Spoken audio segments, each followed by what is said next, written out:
Good morning, friends, and welcome to worship at Unity Church.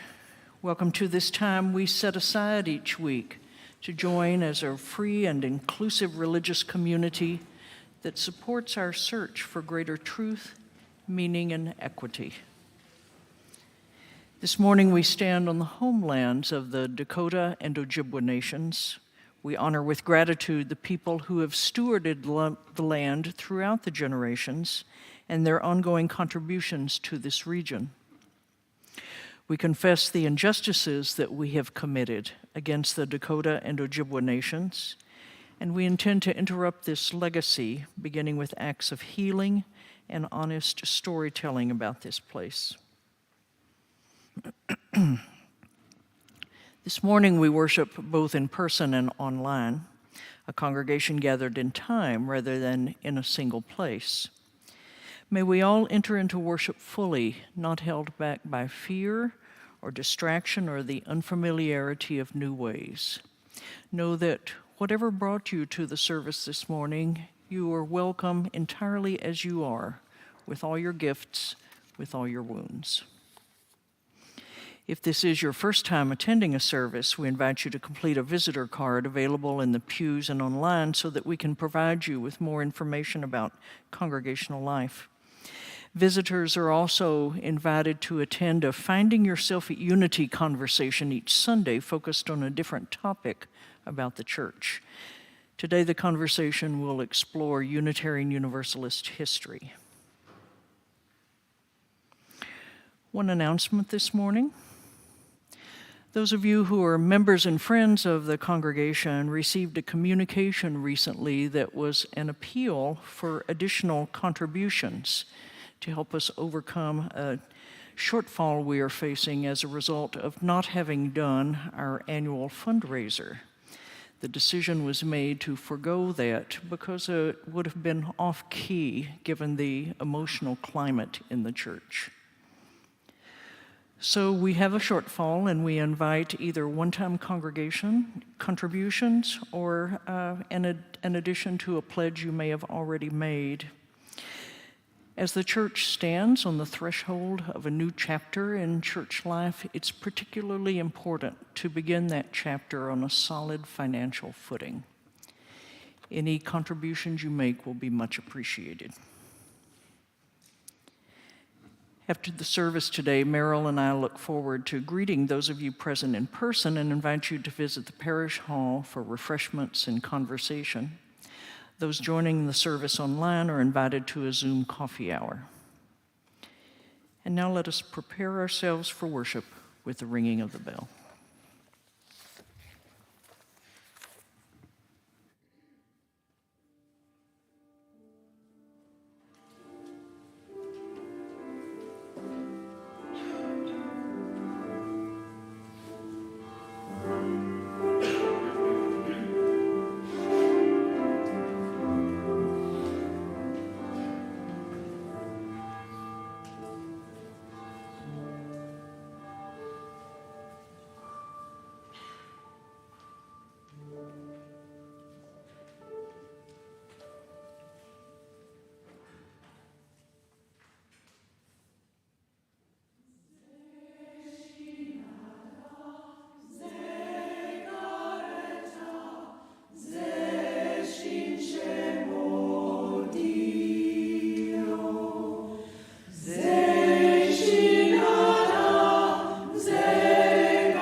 Good morning.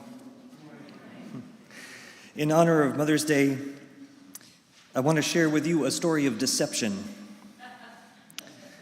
My mother is an organist, and when I was about 3, she would need some time without managing me to be able to practice and prepare for Sunday mornings. At these times, she would drop me off with my great-grandmother, Sig. Sig would make me egg salad sandwiches, and we would dance to Casey and the Sunshine Band and Kool and the Gang on her big wooden console radio. The two of them explained to me that Sig was very frail and that I would have to help her across each busy street when we went out for a walk. So at each corner, I was very careful to stop and hold her hand across the street. Well, as you can imagine, I was shaken when all these lies were revealed to me years later. Not only was Sig as spry as a much younger person until the day she died, but she didn't even like disco. She had spent much of her adulthood riding around in the sidecar of her husband's Indian motorcycle, and in fact, hadn't slowed down all that much. The whole thing was a conspiracy to keep me from running across the street, but still, it does show how motherhood perhaps lives at the intersection of joy and protection. Come, let us worship together.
Please be seated as we move into silence.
Each time we gather for worship, we set aside a moment to expand the caring ministry of this congregation. Together, we recognize the cycle of life and death, the circle of love, compassion, and witness that is at the center of this and every sacred community. This morning, we stand at the side of parents and teachers and all those whose primary spiritual practice is caring for children, with those who live with grief or chronic pain, with illness seen or unseen, with mental disability or addiction. We pray for our neighbors in prison, for those who care for family members in ill health, those who are struggling to stay afloat in the midst of poverty. Our lives are blessed by those who knowingly and with curiosity and courage face their final days, and by those who rise above heartbreak to challenge oppression in all its forms. This morning we pray for those in harm's way, for the wisdom and strength of the leaders of the world and the people of this courageous congregation, as together we live into our longing to embody and build the beloved community. This morning we especially lift up these.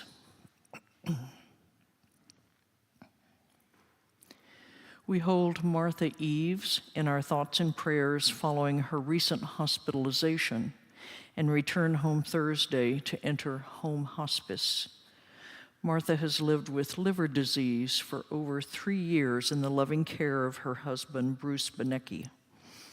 Bruce and Martha ask their friends send caring thoughts by cards or email, as Martha's energy for visits is limited.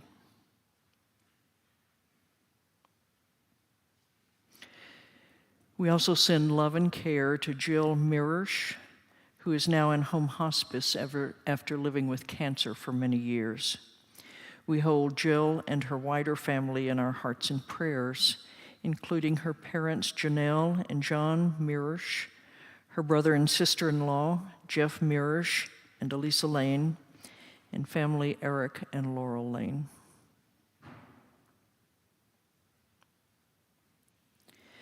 We continue to send healing wishes to Sharon Hoganson following her knee surgery last week.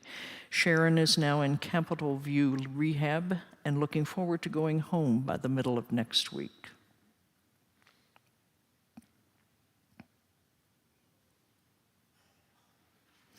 Today we name our outrage over this week's news that the Supreme Court is preparing to overturn the protection of women's abortion rights. In keeping with the tenets of our Unitarian Universalist faith, we affirm that all of our bodies are sacred and that we are each endowed with the twin gifts of agency and conscience. May we commit ourselves to ensuring protection of each person's power to decide what does and does not happen to their body.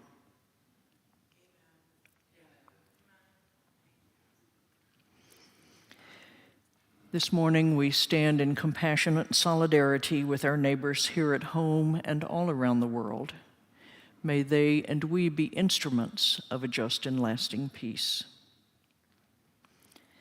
I now invite you to speak aloud or hold in the silent sanctuary of your hearts the names of those you wish to lift today in worship.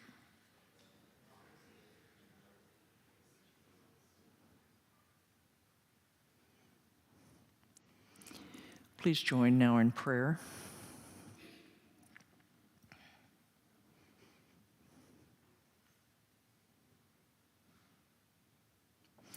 Holy One, on this day, set aside for many complicated reasons to remember mothers. We, too, remember all the mothers and mother figures that weave their way through our lives. The grandmothers, aunts, and extended family members who mother. The soon-to-be mothers, the wish they were mothers, the never wanted to be mothers, the it's complicated mothers, the birth mothers, foster mothers, adoptive mothers, stepmothers, the used-to-be dad mothers, and more than one mom mothers, the single mothers, separated mothers, stay-at-home mothers, unhoused mothers, the grieving mothers, those who grieve their mothers, and those whose grief is complex. We remember all the communities that mother us, and all who depend on the Great Mother, our earth. May all mothers, in every way, today be remembered as beloved. Amen.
Support of the church is an expression of the promises we make to each other and to the world. The contributions you make enable us to do the work we've pledged to do within our church community and out beyond our walls. Each Sunday, the majority of our offering is passed on to community partners with whom we share common purpose. If you'd like to nominate an organization to receive our offering, you can find a form to do so on the church website. Today, the larger portion of our offering will be shared with Doing Good Together, an organization empowering families to raise generous, engaged, civic-minded children by providing innovative activities, hands-on resources, and support in guiding kids to think deeply about social issues like hunger, loneliness, inclusion, and racial equity. This collection specifically will support marketing efforts to get the word out about Doing Good Together's teaching materials and family services. Would the ushers please come forward?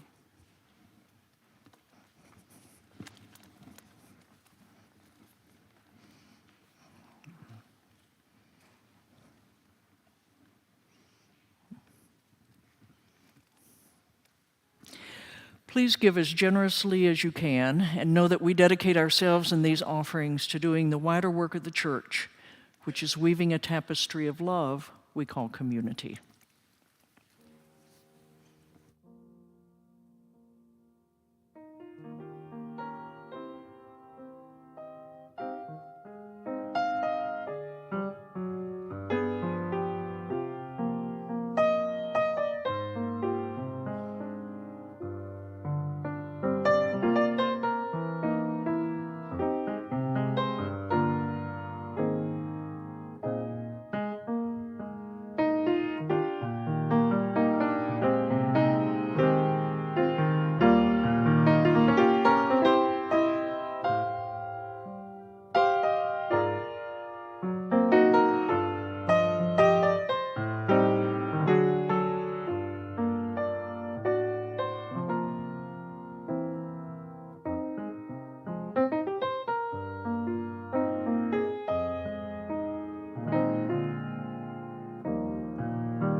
Well,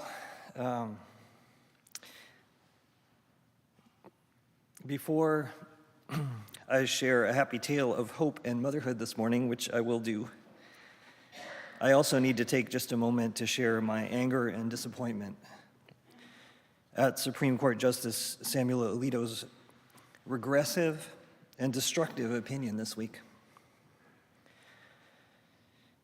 I hope that we can come together as a larger society and protect women's bodily autonomy, something I view as a basic human right. Our Unitarian Universalist history contains important work for reproductive justice, and this just underscores how important it is that that work be ongoing today.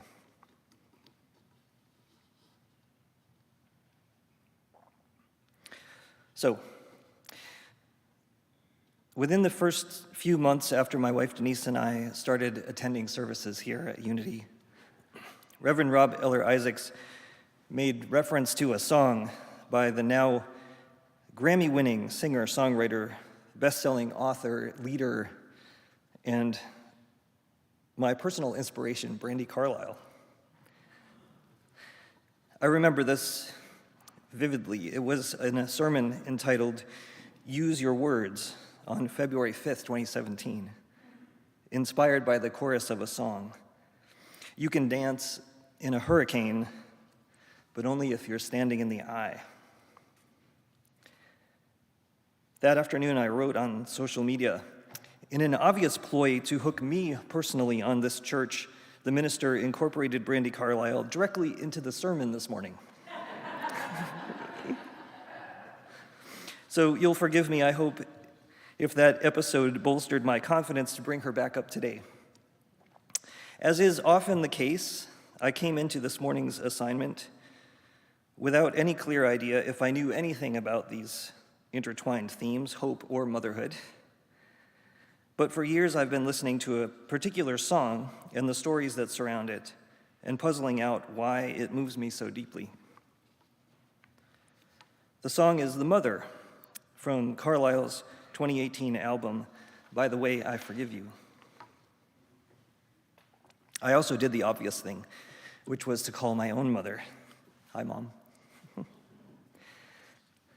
The song offers an unvarnished and very personal look at becoming a mother, stripping away some of the sheen of greeting card Mother's Day.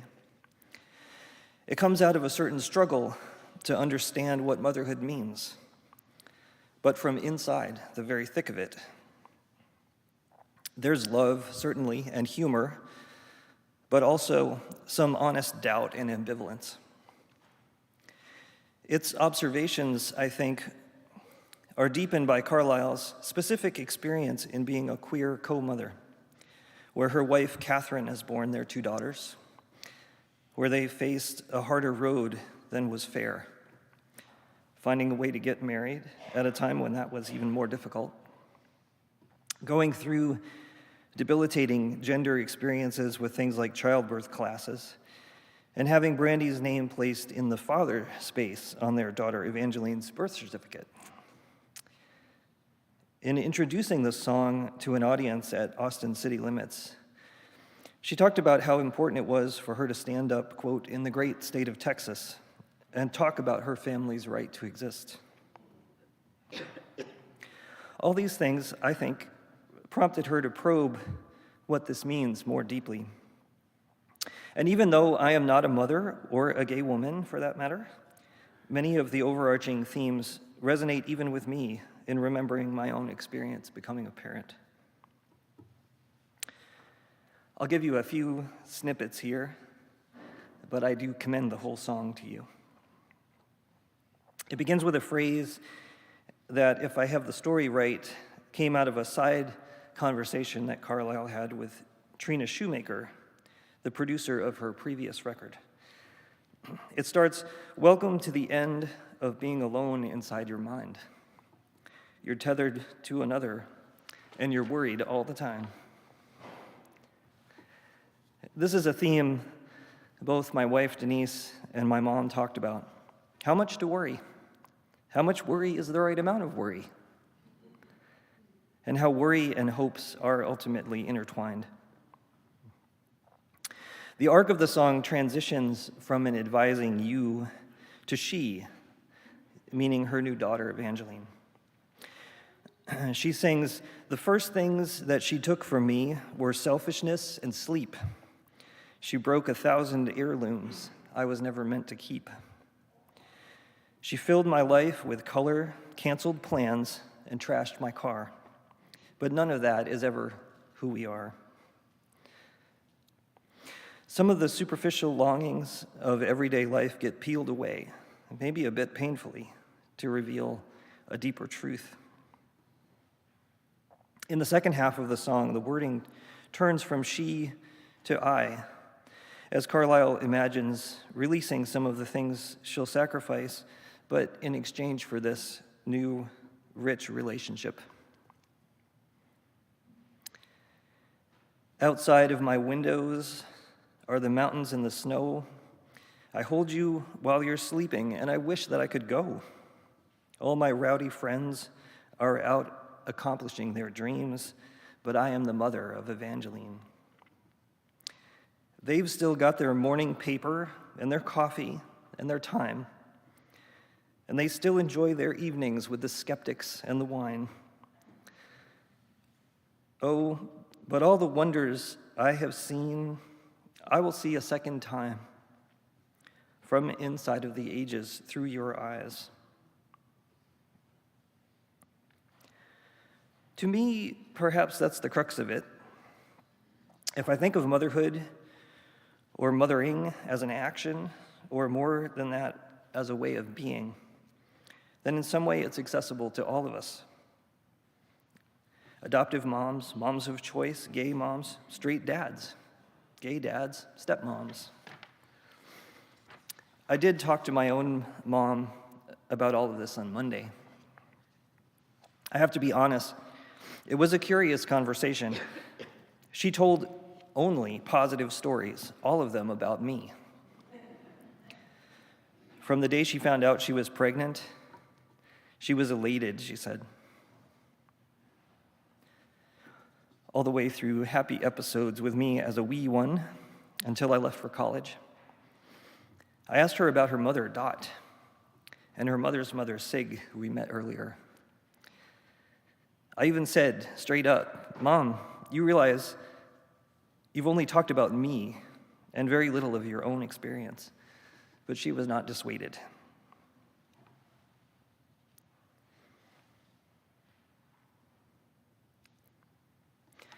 In listening to my mother's story, it felt like there remains very little angst. I wondered about what that means this week. I think perhaps she's just living 100% in the end state of that song, only the deeper truth. Carlyle talks about using the song's refrain herself, which is simply, I am the mother of Evangeline, as a kind of mantra against both her own doubts and societal pressures about whether she would be a, quote, real mom, until after a time she was.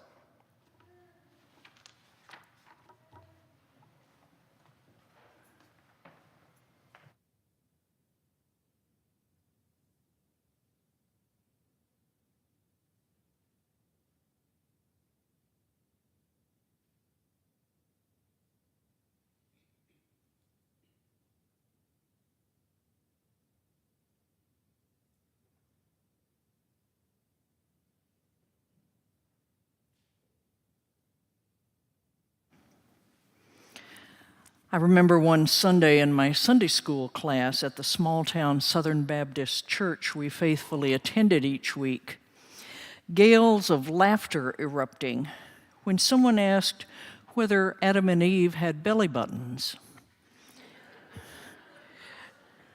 The question seemed a reasonable one to me, given that the Bible, as we were being taught, was literally true, and this meant that the first people had been created by God's very hands, just as the Genesis account described.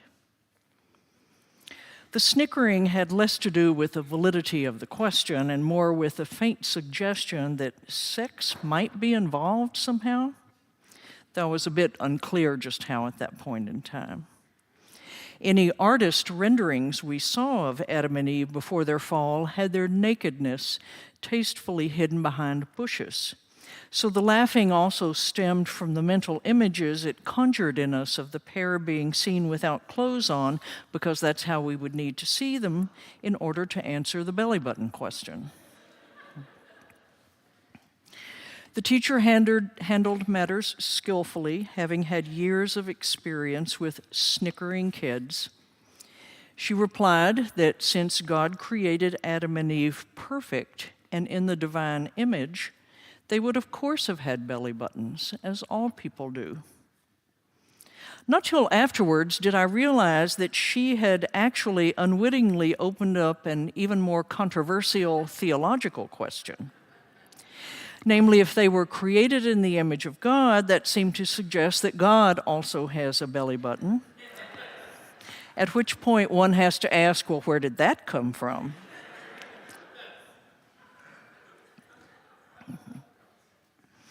Start with contemplation of a belly button, And eventually thoughts wind back to the source of all belly buttons, the umbilical cord that connected each one of us to the woman who gave us life, the first connection we experience when we begin life, and thus the connection that has, for better or worse, been present with us from the outset. While belly buttons inspire jokes, umbilical cords and the connection they imply sometimes inspire appreciation when the connection with one's mother is life-affirming, and sometimes inspire anxiety when the connection with one's mother seems limiting. An umbilical cord, literally and symbolically, provides necessary nourishment, or when things go awry, becomes problematic, restrictive, even threatening. So obstetricians and midwives watch carefully to ensure the cord does not wrap around the growing fetus, and friends and therapists may caution the growing adult to cut the cord, to put some emotional, maybe also physical distance between the individual and their too close mother in order to be able to establish independence in one's own life. Mother's Day, and a Sunday in which we reflect on mothers and what they mean and what role they have, beginning with and beyond giving us the sustenance we require through the cord that attaches us to them.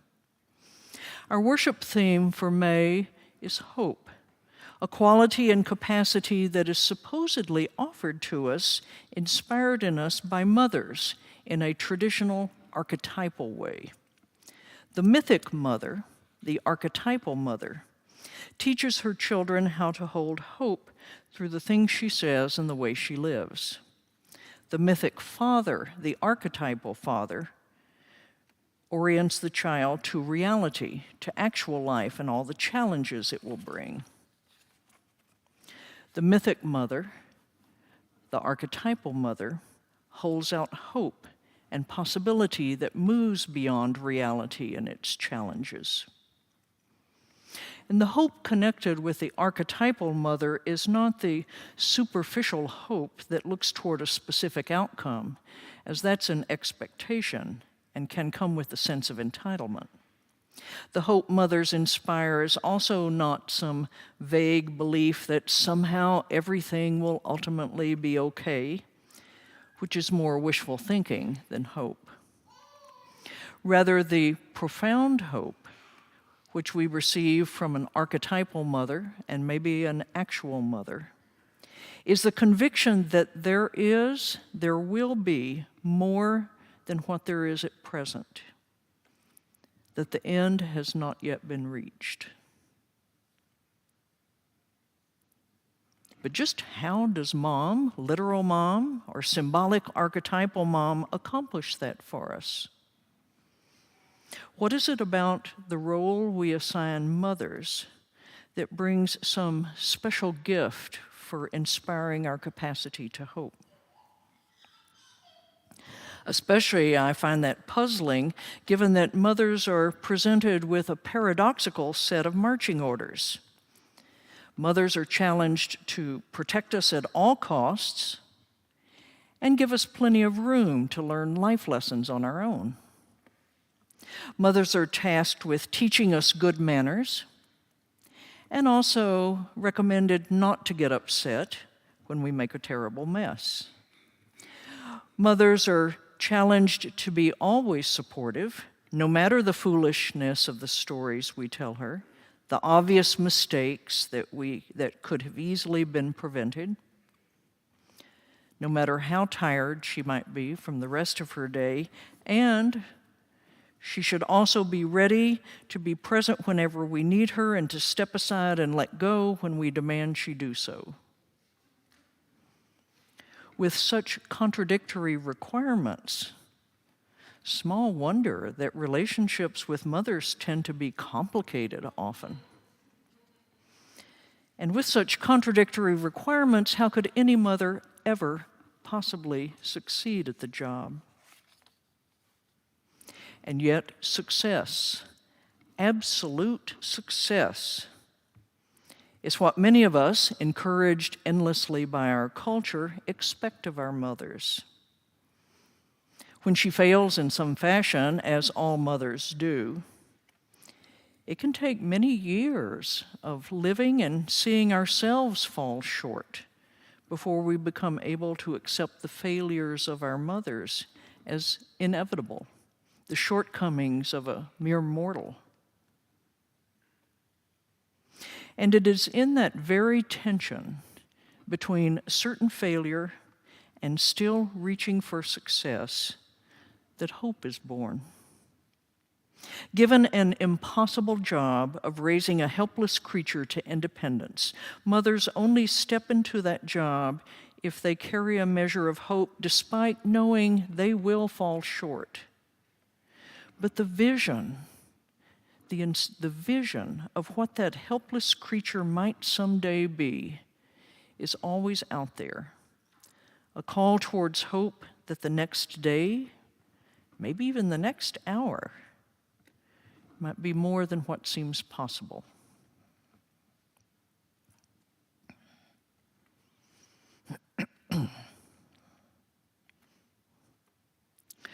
God gave us fingers. Ma says, use your hanky. God gave us puddles. Ma says, don't splash. Ma says, be quiet, your father is sleeping. But God gave us garbage can covers to crash. God gave us fingers. Ma says, put your gloves on. God gave us raindrops. Ma says, don't get wet. Either Ma's wrong or God is. As these lines by poet Shel Silverstein illustrate, distinguishing between the direction our mothers give us and the directions we hear elsewhere, including those taught at church, can be tricky. We may be inclined sometimes to find spiritual teachings hard, confining, running contrary to what might seem to be an easier, freer way to live if one is not trying so hard to be spiritual. Yet Silverstein heads in the opposite direction, suggesting that the world God created and invites us to explore has none of those restrictive rules for good behavior that we learn from adults around us, beginning most powerfully from our mothers. For another of those impossible roles a mother is traditionally given is the role of teaching each one of us to have consideration for other people. How to move through the world in ways that not only do not get us in other people's space, but actually support the larger community. The speaker in the poem sees other patterns at work which contradict Mother's teaching and suggest that somehow she set herself up to be at odds with God. These days, when our culture would tell us that we need not be concerned with others, and that what we want individually for ourselves is primary, that traditional maternal voice that counsels instead being aware of others, of knowing when to use an outside and an inside voice, of being willing to curb our enthusiasm when it gets overwhelming for others, that perspective is almost a revolutionary one. That call of a mother to stop, look around you, listen, is a call getting shouted down often, including the call that comes from the original mother, the earth we stand on, and there too, a call we are not listening to. Mothers and God can get mixed up in our experience in some complicated ways to the point where it becomes difficult to ascertain when it's Mom speaking and when it's God speaking. Silverstein discriminates between the two by associating Mom with control and God with freedom. And we need both, control and freedom, Mom and something to call God. We ignore Mom's voice, whether it comes from a mother cautioning us against some unwise action, whether it comes from the earth pleading for us to change our reckless behavior at our peril. That voice is trying always to get us safely home.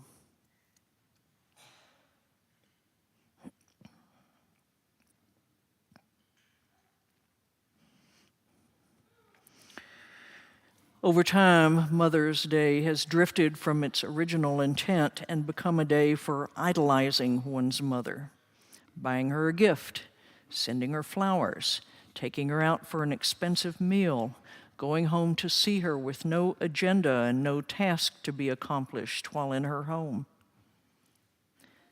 But speaking as a mother myself, there is a dark side to finding oneself idolized. However much fun all that adoring attention can be, it also allows no room for failure, and anyone who is an idol, by definition, cannot change. So whenever this Mother's Day we speak of our mothers in saintly terms and all they did for us, loving us endlessly, holding out hopes for our lives all the years they tended us and beyond, perhaps we do those saintly mothers a favor and eliminate the saintliness from our images of them. Better to see mothers as the flawed human beings they are, people who did much good, along with sometimes colossal failures in doing good. People who gave us life and did what they could, however skillfully, however ineptly, to launch us into our far from perfect lives, instilling us with abiding hope of who we could yet be, what we could yet do. What we celebrate this day is not the superhuman mother who did it all and did it right and met our every need. What we celebrate is the ordinary mother who struggled, who pushed past fatigue and frustration to love as best she could, who taught us through her struggles how to be resilient and accepting of shortcomings. We celebrate mothers who provide us our first image of all the glory and sorrow of what it means to be alive.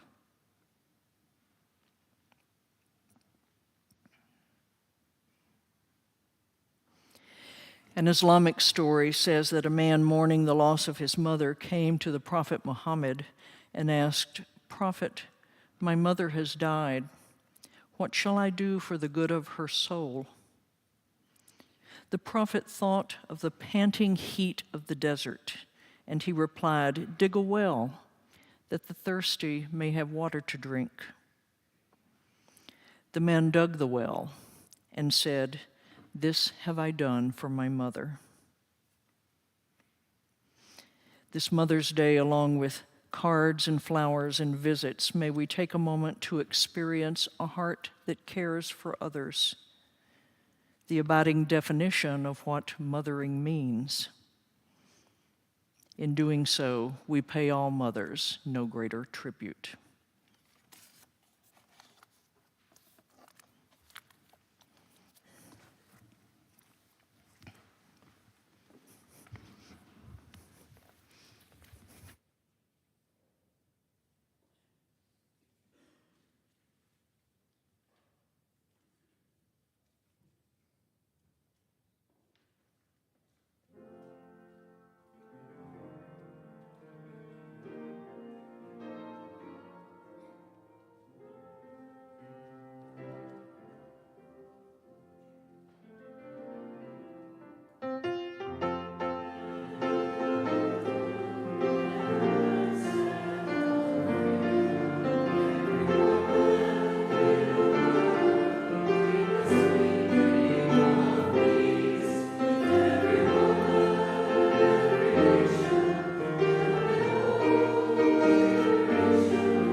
The words of the benediction are by Mona Santa Croce, a woman who lived on the streets of San Francisco.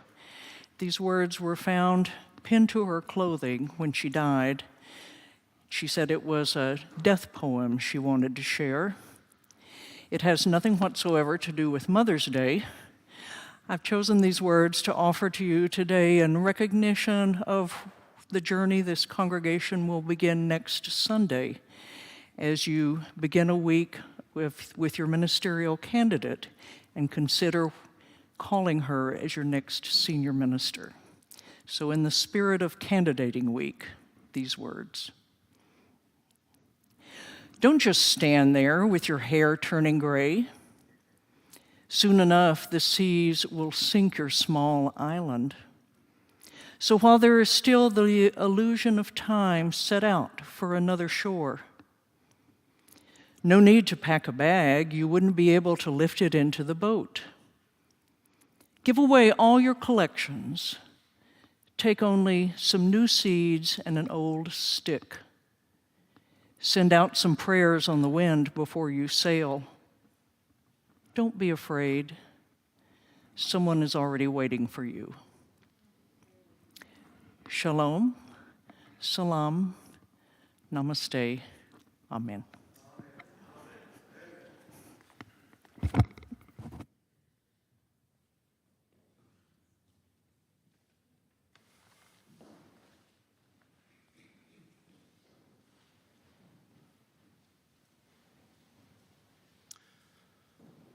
The song we're about to perform for you is a song my wife and I commissioned for my mother from the brilliant local composer Linda Kackelmeyer. And I wanted to share with you a couple of little pieces about it. One, the text I chose, or we chose together, the line in there of turning harsh things to beauty. I had a complicated childhood, and one of the gifts that my mom always had was being able to turn those harsh things to beauty. And that was what moved me about this text. The other thing is, listen carefully at the very end. You'll hear a hint of the song Edelweiss, which is the song my mom sang to me every night when I was a baby.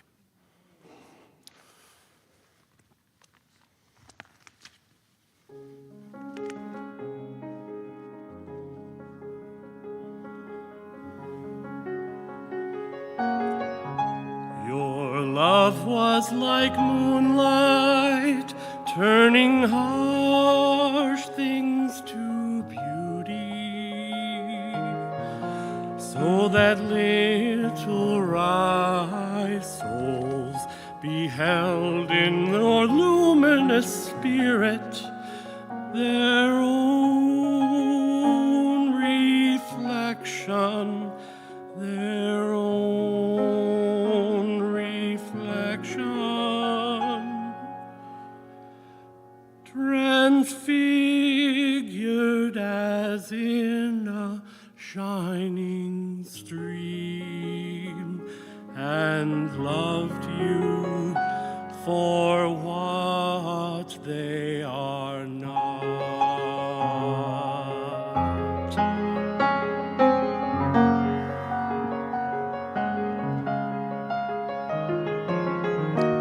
You are less an image in my mind than a luster. I see you in gleams, pale as starlight, pale as starlight on a gray wall, evanescent as the reflection of a white swan, shimmering in broken water. Your love was like moonlight, shining harsh things to